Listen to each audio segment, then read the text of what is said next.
Kita saksikan bersama-sama saudara konvers yang akan dilakukan oleh Brigjen Truno Yudo, Karopenmas Divhumas Polri.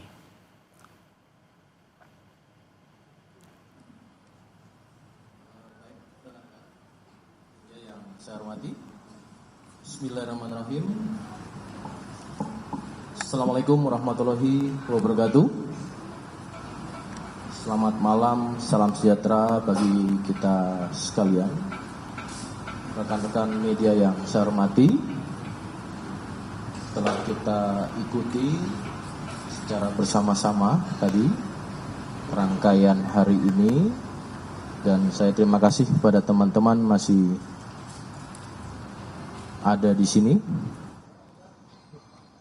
Hari ini tepatnya tanggal 3 September 2025, yaitu sesuai dengan yang pernah kami sampaikan pada 2 hari yang lalu bersama Karwatrov, yaitu pelaksanaan sidang kode etik profesi kepolisian. Saya akan membacakan, dan sebelumnya saya di sini bersama dengan Kepala Biro Pertanggungjawaban Profesi Divpropam Polri, dan juga secara eksternal diawasi langsung dengan Kompolnas Bapak Khairul Anam, dan juga tadi ada dari Komnas HAM, ya, dan juga dari Kementerian HAM turut melihat pelaksanaan hari ini.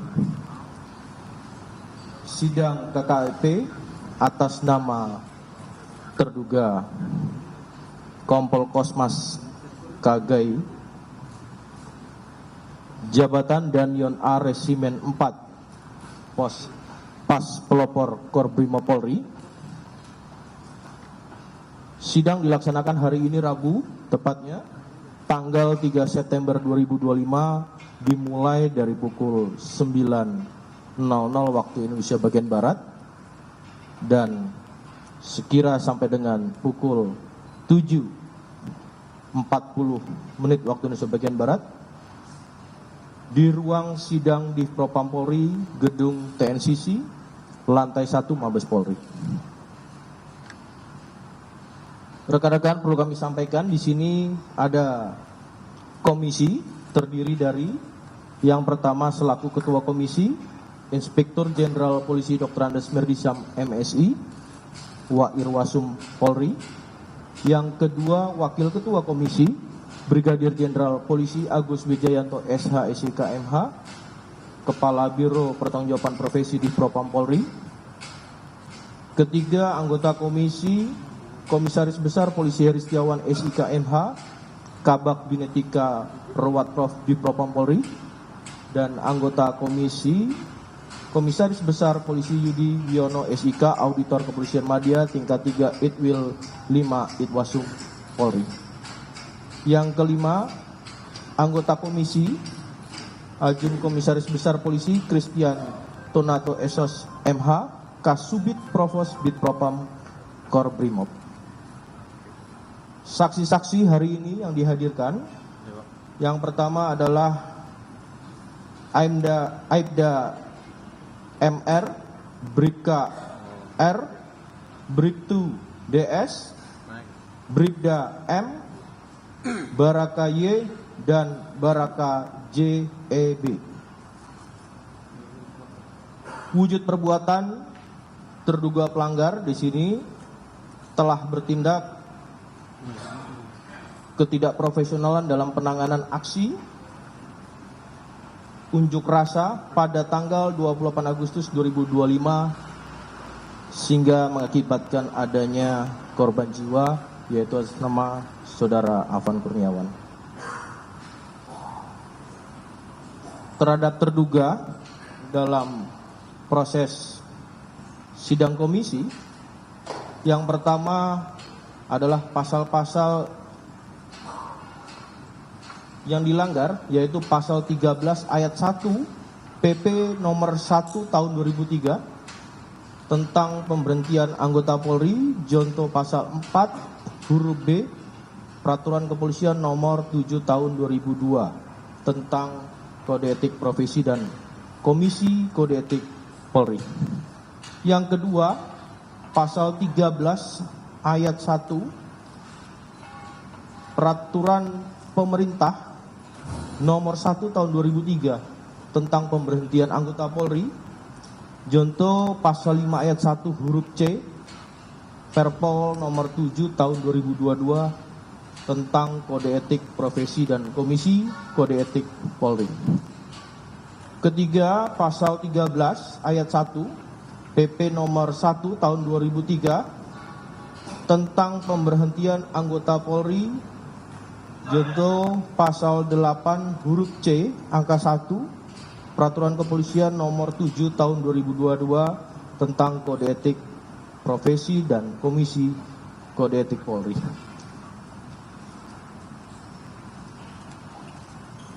Putusan sidang KKIP hari ini yang pertama kami sampaikan sanksi etika, yaitu perilaku pelanggar dinyatakan sebagai perbuatan tercela. Kedua, sanksi administratif berupa penempatan dalam tempat khusus selama 6 hari terhitung mulai tanggal 29 Agustus sampai dengan 3 September 2025 di ruang Patsus Biro Provos di Propam Polri, dan penempatan khusus tersebut sudah dijalani oleh pelanggar. B, dalam sanksi administratif, pemberhentian tidak dengan hormat sebagai anggota Polri. Itu rekan-rekan yang dapat kami sampaikan hasil daripada sidang Komisi Kode Etik pada hari ini. Kami juga di sini bersama Kompolnas. Nanti teman-teman juga bisa mendapatkan gambaran bagaimana proses ini berlangsung sejak pukul 9 tadi. Maka itu kami persilakan dari pihak pengawasan eksternal tentu bisa menyampaikan kepada teman-teman media. Kami persilakan. Ya, selamat malam semua. Assalamualaikum warahmatullahi taala wabarakatuh. Yang pertama-tama seperti yang kita dengar tadi, ya ada satu proses dari jam 9 pagi, jam 9 pagi lebih sampai barusan kita 15 menit atau 10 menit yang lalu mendengarkan putusannya. Satu proses yang cukup panjang, ya, yang menurut kami dengan pendalaman yang komprehensif gitu ya. Tidak hanya melihat di titik kejadian seperti yang sudah tersebar di berbagai video, tapi juga ditarik konteks apa yang terjadi sebelum tempat-tempat kejadian. Ya, soal kerumunan, masa aksi, soal tempat-tempat vital dan sebagainya itu tadi diurai. Soal juga bagaimana pengendalian rantisnya dan sebagainya juga tadi diurai. Yang menurut kami penguraian secara substansi cukup komprehensif, ya faktualnya diurai, juga bagaimana proses berjalannya rantis itu sampai sendirian juga diurai. Ada konteks di situ. Nah, menurut kami dengan proses kayak begitu bagus. Masing-masing stakeholder, ya, ada majelis, ada penuntut, juga ada pembelanya, itu juga mencoba untuk berinteraksi yang menurut kami kinerjanya profesional sampai mendapatkan putusan PTDH. Dan ini jadi sangat penting karena kami Kompolnas mendengarkan langsung apa yang disampaikan oleh keluarga korban kepada Pak Kapolri, kepada kami dan kepada Pak Kapolri secara langsung bagaimana keadilan, dan ini salah satu jawaban penting dalam proses itu. Ya, memang ini masih proses etik. Kemarin sudah diputusin gelarnya diteruskan kepada proses pidana. Itu yang pertama. Yang kedua yang gak kalah penting adalah tadi dinyatakan terduga, ya, diputuskan PTDH, tapi masih mikir untuk apakah beliaunya banding ataukah tidak. Nah, kami menangkap dalam dua konteks seperti ini. Ya, yang tadi lihat di suasana sidang, yang pertama konteksnya adalah memang terduga ini yang mendapatkan putusan sekarang PTDH ini itu menjelaskan bagaimana dia ya berhadapan dengan masa aksi, berhadapan dengan tugas yang harus diselesaikan secara maksimal, berhadapan juga dengan titik rawan terutama di public safety ya, di satu sisi itu ya itu penting sekali bagi dia menjelaskan tadi. Yang kedua,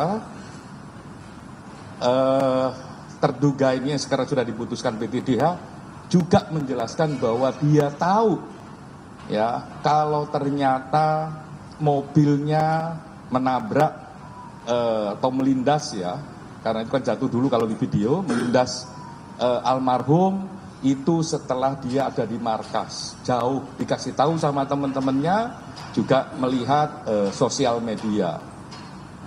Ya sedih tadi. Yang kedua, ya dia juga menyampaikan permintaan maaf kepada keluarga, bela sungkawa terhadap keluarga, ya, yang dia memang nggak ngira. Lah mungkin dua konteks itulah yang menjadikan dia memilih untuk berpikir dulu untuk menyatakan sikapnya. Dia akan berdiskusi dulu katanya tadi sama pihak keluarganya, sama istri dan keluarganya. Nah, dia mau berdiskusi itu. Karena memang di sisi yang lain dia merasakan bagaimana tanggung jawab tugasnya. Di sisi yang lain dia juga menyatakan kesedihannya, bela sungkawanya terhadap keluarga korban. Ya, permintaan maaf tadi sempat 2 kali gitu disampaikan, mohon maaf, bela sungkawa terhadap keluarga korban. Menurut kami ini sikap yang sangat baik gitu ya. Tinggal memang harus kita refleksikan bersama-sama. Kebebasan berekspresi memang dilindungi, tapi jangan dengan cara-cara yang tidak damai, dengan cara-cara yang kekerasan, dengan cara-cara yang anarkis. Tapi sekaligus kita memang berharap petugas-petugas kita semakin lama semakin profesional, semakin humanis dan sebagainya. Nah, terduga pelanggar ini sekarang PTDH, analisa kami memang sedang merenungkan itu. Ya, tindakan yang humanis, ya